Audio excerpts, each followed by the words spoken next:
नमस्ते, मेरा नाम प्रकाश सती है।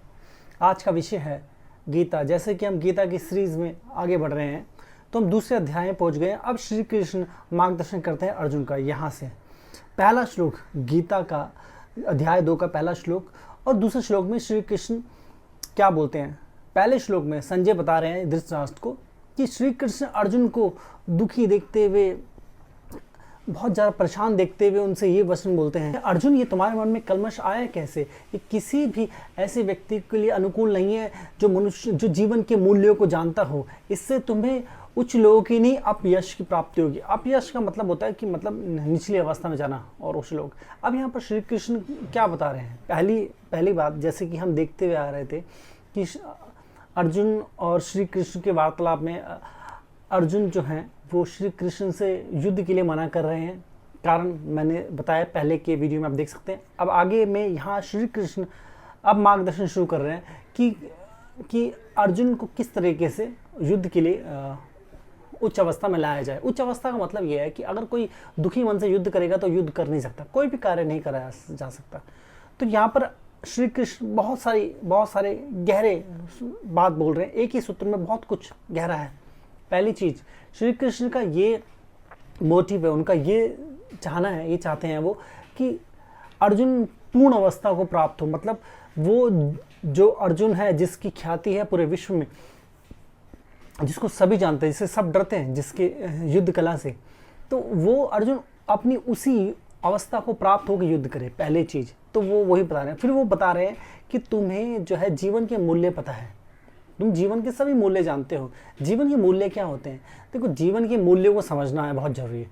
अगर एक व्यक्ति जीवन के मूल्यों को नहीं समझता तो उसका जीवन अस्त व्यस्त होगा, उसकी दिशाहीन होगा और उसके जीवन में दुख होंगे और बहुत प्रकार की तकलीफें होंगी। जीवन का मूल्य जानना बहुत आवश्यक है कि जीवन को किस तरह से जीना है, कैसे संतुलित बनाना है। ये बहुत गहन विषय है। इस विषय पर मैं पहले भी बोल चुका हूँ, मगर अभी मोटा मोटा समझिए कि जीवन का मूल्य अगर हम नहीं जानते, हम गलत डिसीजन ले लेंगे, गलत तरीके से लोगों से वार्तालाप करेंगे, गलत चीज़ें बोल देंगे, गलत प्रॉमिस कर देंगे, ठीक है, सही जगह मतलब जहाँ जो काम करना चाहिए वहाँ नहीं करेंगे, गलत जगह कर देंगे, भावुक ज़्यादा हो जाएंगे, दब जाएंगे, फैसले नहीं ले पाएंगे, अपनी कमजोरी के कारण।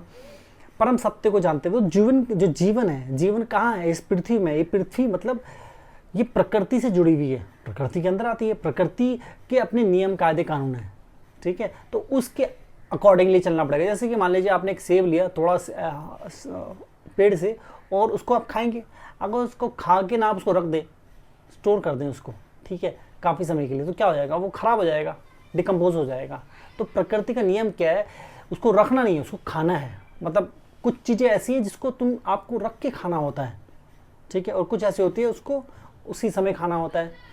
और अब जैसे फल जो है हम खा रहे हैं, ये प्रकृति के नियम, मतलब मनुष्य के शरीर जो है प्रकृति के अकॉर्डिंगली बनाया ना, तो हम फल खा रहे हैं, सब्जी खा रहे हैं, अनाज खा रहे हैं। अब हम ऐसा तो नहीं लोहा खाए, चांदी खा ले, सोना खा ले। क्या सोना भी खाए और चांदी खाई जा सकती है, मगर उसकी क्वांटिटी बहुत ही कम होती है। लोहा भी खाया जा सकता है मगर क्वांटिटी बहुत कम होती है। मगर उसको ऐसे नहीं खाया, ऐसा कूट के खा लो, नहीं खा सकते ना। तो प्रकृति का नियम है। ये मैं एग्जाम्पल दे रहा हूँ कि प्रकृति जो है उसका एक नियम है। ये तो मैंने एक मोटा एग्जाम्पल दिया, बहुत डीप और बहुत सटल है। जीवन के मूल्य जो होते हैं उनको जीने का सही तरीका, तो जो प्रकृति के नियमों को नहीं जानता, नहीं समझता, वो अगर ऐसी बात करे तो चलेगा। मगर जो व्यक्ति प्रकृति के नियम को जानता है उसके बाद भी ऐसा वो विचार करे, तो इसका मतलब वो व्यक्ति अपनी उच्च, एक साधन व्यक्ति से निचली अवस्था में आ जाएगा। यहाँ पर क्या समझ आता है? यहाँ यह आता है कि मान लीजिए कि व्यक्ति बुद्धिमान है, वो बुद्धिमान है, सब कुछ जानता है, सब पहचानता है, मगर हो सकता है कुछ भावुकता में आके अपने बेटे, बेटी, दोस्त, फ्रेंड, हस्बैंड, वाइफ, कोई किसी कारण से कोई भावुकता में आके वो कुछ गलत फैसले ले ले। जैसे लोग करते हैं आज के ज़माने में कि मान लीजिए एक व्यक्ति है, उसके बेटे ने कोई क्राइम कर दिया, नेता है, उसका बेटे ने कोई क्राइम कर दिया, तो वो क्या करेगा? भावुक हो गया। वैसे तो वो नेता अच्छा था, मगर बेटे के कारण वो भावुक हो गया। अब वो क्या करेगा? बेटे को बचाने में लग जाएगा। अब जब बचाने में लग जाएगा, यही बताना चाह रहे हैं कि अर्जुन को जब सही समय था युद्ध करने का, तब अर्जुन ने हाथ खींच लिया। तो ये सिर्फ युद्ध तक सीमित नहीं है, ये पूरे जीवन के लिए, हमारे पूरे जीवन की सीख है कि जब हमारे पास जब सही समय आता है, उस समय पे सही प्रकार से नियम में कायदे कानून के अकॉर्डिंगली चीज़ें करनी चाहिए। अगर हम चीज़ें नहीं करते, कभी हम जैसे चीज़ें जीवन जी रहे होते हैं, तो हमारे जीवन में कभी कभार ऐसी कठिनाई आ जाती है, तो हम अपनी रिस्पॉन्सिबिलिटी से भागते हैं। जैसे अर्जुन एक तरीके से अपनी रिस्पॉन्सिबिलिटी से भाग रहा था, श्री कृष्ण ने हर प्रकार की संभव कोशिश की थी कि युद्ध ना हो, मगर दुर्योधन ने जिस प्रकार से व्यवहार किया था और मारने की कोशिश की थी अर्जुन और पूरी उसके परिवार को, युधिष्ठिर, भीम, सभी को, माता पिता सबको, तो उससे क्या हुआ था कि ये बदला लेना चाहते थे। ऊपर से द्रौपदी के साथ दुर्व्यवहार करने की वजह से बदला चाहते थे। ऊपर से दुर्योधन ने बोला था कि सुई की नोक की जमीन भी नहीं दूंगा, तो हक भी मार लिया था। तो वो युद्ध चाहते थे, मगर फिर भी श्री कृष्ण चाहते थे कि वार्तालाप होकर बात सुलझ जाए, जितना हो सके उतने में काम बन जाए। मगर वो चीज़ हुआ नहीं, दुर्योधन ने माना नहीं। तो यहाँ पर युद्ध की बारी आ गई थी और अर्जुन युद्ध के लिए शुरू से तैयार था हर तरीके से। मगर अब जब दोनों पूरे विश्व की सेना आमने सामने खड़ी हुई है, दो तरफ, दो हिस्सों में बट के, तब अर्जुन हाथ खड़े कर रहा है। तो यहाँ पर ये जो है ना, जीवन में ऐसे पल हमारे जीवन में भी आते हैं, कभी कभार ऐसी घटनाएं आ जाती है, हम फैसले नहीं ले पाते कि हमें कोई कठोर फैसला सुनाना था कि हमारा बच्चा है, उसको सज़ा देनी है, या कुछ उसको बताना, कुछ कहना है, उसको सिखाने के लिए, सीख के लिए, कोई भी चीज़, या ऐसे हम, और यही नहीं, और जीवन में कई बार रिस्पॉन्सिबिलिटीज़ होती हैं, जैसे कि कई कारण होते हैं हमारी रिस्पॉन्सिबिलिटीज़ के, तो हम अपनी रिस्पॉन्सिबिलिटी को नहीं निभाते, डर के भाग जाते हैं, या फिर कोई भी कारण। जब हम अपनी रिस्पॉन्सिबिलिटी या वो जो चीज़ें हमें करनी चाहिए हम नहीं करते, तो इसके बुरे परिणाम निकलते हैं। तो यही श्री कृष्ण अर्जुन को बता रहे हैं कि तुम भाग नहीं सकते इससे। पहले तो युद्ध है, इससे भागा नहीं जा सकता।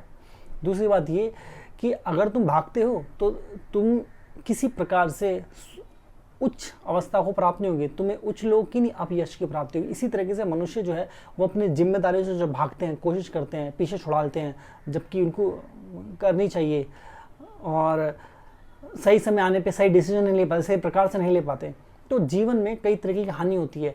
तो यहाँ पर हमारे जो मन है, हमारी जो इंद्रियाँ हैं, उनको नियंत्रण करना, यहाँ पर जो हमारा मन है, हमारी जो इंद्रियाँ, उनको नियंत्रण करना, उनको समझना बहुत आवश्यक है। तो श्री कृष्ण यहाँ पर ये बता रहे हैं, देखो ये जो मैं आपको सीख दे रहा हूँ, ये मैं हर संडे तो सिखाता ही हूँ। इसमें क्या है कि ये आध्यात्मिक, मेनली आध्यात्मिक है, जैसे भौतिक एंगल भी, मगर मेनली आध्यात्मिक है। तो आध्यात्मिकता को समझना है आपको। आप समझ गए ना, ये गीता का सार है। ये आप आगे और श्लोक आएंगे, आपको हर एक चीज़, बिजनेस से लेके, स्टडी से लेके, शक्ति से लेके, आध्यात्मिक ज्ञान से लेके, सब कुछ जीवन के हर मूल्यों को समझाएंगे, हर चीज़ को समझाएंगे, हर तरह ज्ञान देते हैं गीता के अंदर, जो उसको समझना आना चाहिए। देखो गीता का हर श्लोक अपने में बहुत गहरा है। अब मैं चाहूँ तो उसको और गहरा जान के बोलता जाऊँ, मगर गीता के ऐसे बहुत सारे श्लोक हैं जो आपस में कहीं ना कहीं मतलब ऐसे सिमिलर से हैं। एक बात कही गई है, फिर दोबारा से समझाने के लिए कही है। क्योंकि ये ऐसा क्यों है? क्योंकि यहाँ पर एक वार्तालाप हो रहा है। श्री कृष्ण अर्जुन से वार्तालाप कर रहे हैं, मार्गदर्शन कर रहे हैं अर्जुन का। तो यहाँ पर अर्जुन सवाल पूछ रहा है, और कभी बार अर्जुन को चीज़ में कंफ्यूजन होती है, तो छोटी सी चीज़ जानने के लिए पूरा उत्तर पूछ रहा है, तो श्री कृष्ण दोबारा से वो चीज़ समझा रहे हैं। ठीक है, तो इसलिए थोड़ा रिपीटेशन भी इसमें थोड़ा सा महसूस होता है कहीं कहीं, बट इसमें हर जो श्लोक है उसको ध्यान से पढ़ेंगे तो आप, भले इसमें हल्का फुल्का कहीं रिपीटेशन सा महसूस हो, फर्क नहीं पड़ता, मगर वो आपके लिए अच्छा है। आप अपने मन को, अपनी इंद्रियों को काबू करें, यही इसका मूल मंत्र है। यही जो है इस श्लोक का अर्थ है कि कैसे हमारी इंद्रिय, पहले तो हम जीवन के मूल्यों को जानें, जीवन के मूल्यों को जानना बहुत आवश्यक है। ठीक है, और जीवन के मूल्य, यही मैं आपको जो ज्ञान दे रहा हूँ हर प्रकार से, मैंने 100 वीडियो सुनाए, इसमें आपको जीवन के मूल्य और सभी प्रकार के ज्ञान और जागृति की विधि साधना सब मिल जाएगी। ठीक है, गीता के श्लोक में चला ही रहा हूँ, मतलब सीरीज बनी रही है। तो जीवन के मूल्यों को जान ले, मगर ये ना सोचे कि जीवन के मूल्यों को जान के आप इनविंसिबल बन जाएंगे। इनविंसिबल होना बात ठीक है, मगर इनविंसिबल होने के लिए हमें लगातार कार्य करते रहना पड़ता है हमेशा। ये भी याद रखें, मन के अंदर बिठा लें, क्योंकि हो सकता है कोई साधक सोचे कि मैं साधना कर लेता हूँ उसके बाद फ्री। देखो फ्री तो हो जाओगे, चीज़ें कम हो जाएंगी, स्वाभाविक हो जाएंगी, मगर कहीं ना कहीं हमें अपनी इंद्रियों को निगाह रखनी पड़ती है, ध्यान रखना पड़ता है, सूक्ष्मता है। वही तो अर्जुन के सामने देखो बहुत बड़ी एक चीज़ है, जहाँ पर उसका पूरा खानदान ही सामने खड़ा है, उन्हीं को मारना है, तो कोई साधारण चीज़ नहीं। इसलिए उसका मन थोड़ा विचलित हुआ। तो किसी के सामने क्या प्रॉब्लम आ जाए जीवन में, हमें नहीं पता, हमारे सामने क्या परिस्थिति आ जाए, उस परिस्थिति को इसी तरीके से अपने मन को नियंत्रण करते हुए, संतुलित करते हुए कार्य करने। हम अपने मन को काबू में करके, मतलब मन तो भागता है, उसका काम ही है, इंद्रियां भागती हैं, जिसने मन को साध लिया उसने सब साध दिया, ये समझो। तो मन को काबू करते हुए अपने कार्य को करो, अपनी रिस्पॉन्सिबिलिटी करो, उसमें हो सकता दिक्कत है, मुसीबत है, मगर अंत में आपको उच्च अवस्था की प्राप्ति होगी। आप जीवन में परम सत्य को, परम आनंद को प्राप्त होंगे, और हर चीज़ की प्राप्ति होगी जो आप चाहते हैं। ठीक है, ये इस प्रकार है। तो अपने जीवन को रूपांतरित होते उस उच्च अवस्था को प्राप्त हो, जैसे कि मैंने बुक लिखी है, बुक का नाम है फ्यूचर गीता। जो मुझे फॉलो कर रहे हैं सालों से उनको तो पता है, ठीक है। जो नए नए मुझे देख रहे हैं उनको नहीं पता होगा। 21 साल की साधना का बुक लिखी गई, फ्यूचरिस्टिक गीता, महानतम बुक है, महानतम बुक, सभी को पढ़नी चाहिए। इसमें कुंडलिनी शक्ति से लेके जागृति कैसे करनी चाहिए, संन्यास से लेके थ्योरी ऑफ फेट से लेके, ठीक है, भाग्य का सीक्रेट बता रखा, भाग्य कैसे काम करता है, कर्म कैसे काम करे, सब बता रखा है। इसके अलावा जीवन की और बहुत सारे रहस्य, बहुत सारी चीज़ें, खजाना है ये, गलती से भी गलती नहीं इसको चुकने की। इसके अलावा कुंडली चक्र जागृति सेशन, ये कुंडली शक्ति जो है, कुंडली शक्ति हमारे अंदर है विद्यमान, उसको हम अवेकन कर सकते हैं। ये कुंडली शक्ति अगर अवेकन हो जाए तो हमारे जीवन इतना आसान और इतना सहज हो सकता है और इतना बेहतर हो सकता है जो अकल्पनीय है। कुंडली शक्ति को जागे एक व्यक्ति, स्टीव जो है, देखो हमारी जब कुंडली शक्ति जागती है तो आप बहुत कुछ सुनते हैं, conscious mind, subconscious mind, think, power of thinking, power of this, power of that, ये सब चीज़ आपकी अवेकनिंग हो जाती है, आपके पास सटल दृष्टि आ जाती है, वो समझ आ जाती है। जैसे स्टीव जॉब हो सके, एक साधारण व्यक्ति स्टीव जॉब हो गया, साधारण व्यक्ति ही था, मगर जब कुंडली शक्ति अंदर जागृत हुई तो उससे वो चीज़ समझ आ सकी, वो दूसरा नहीं समझ सका कोई, वो दिख सका, वो दृष्टिकोण मिल सका जो दूसरा कोई नहीं समझता, स्टीव जॉब, इसलिए उसको उच्च अवस्था को प्राप्त। इसी तरह के चाणक्य, उनकी जब कुंडली शक्ति जागृत हुई, जब वो साधना करते, जब हम साधना करते हैं शक्ति जागृत होती है, इसका एक प्रोसेस होता है, तो चाणक्य हो गए। एक व्यक्ति प्रकाश सती हो जाता है, मतलब एक व्यक्ति कुंडली शक्ति जाकर स्टीव जॉब होता है, एक व्यक्ति चाणक्य होता है, एक प्रकाश सती होता है, तो संभावना लिमिटलेस है। देखो जिनके मैंने नाम लिए उनसे भी आप बियॉन्ड जा सकते हो। तो अगर आपने चेतन मन को जगाना चाहते हो, सबकॉन्शियस माइंड को जगाना चाहते हो, किसी प्रकार से अपने जीवन को बेहतर स्तर पर लेना चाहते हो, उच्च अवस्था में लेके जाना चाहते हो, आपका बिजनेस, जॉब, स्टडी, रिलेशनशिप, कुछ भी, शादी करना हो, कुछ बाय करना हो, घर खरीदना बेचना हो, कुछ भी करना हो आपको, ये कुंडलिनी शक्ति जो है ना, मतलब शक्ति मतलब जादू की चमत्कार, ये बात नहीं कर रहे हैं, पर विज्ञान है पूरा। तो एक कुंडलिनी जो है, जो आपको एक ऐसी दृष्टि देती है, आपके अंदर एक ऐसी अवेकनिंग लाती है जिससे आप चीज़ों को अलग दृष्टिकोण से देख और समझ पाते हो जो दूसरे व्यक्ति नहीं समझ पाता। तो आप हर व्यक्ति को, चीज़ों को इतने गहरे में पकड़ लोगे कि आपको कुछ आपकी निगाह से कुछ नहीं छुकेगा, ये है, ठीक है। तो ये सेशन जो होता है 1-on-1 सेशन होता है, टेलीफोनिक, और कोई भी साधक चाहता है मैं उससे वर्क करूँ तो वो अपने सेशन बुक कर सकता है 1-on-1, सीधे तौर पे टेलीफोनिक सेशन आपको मिलेगा, ठीक है। एक बार आपको सेशन बुक करना है, उसके बाद मेरी रिस्पॉन्सिबिलिटी, मेरी गारंटी, आपकी कुंडली शक्ति जागृत होगी, ठीक है। एक चीज़, और कुंडली शक्ति में स्तर भी होते हैं, वो उस विषय में पहले ही बोल चुका हूँ, 7 स्तर होते हैं, ठीक है। तो इसके अलावा, ठीक है, और भी कई सेशंस हैं, ठीक है। तो अपने जीवन को रूपांतरित होने, मैं ही बोलूँगा, और उच्च अवस्था को प्राप्त हो, ठीक है। अपना ध्यान रखिए। आज के लिए इतना, नमस्ते।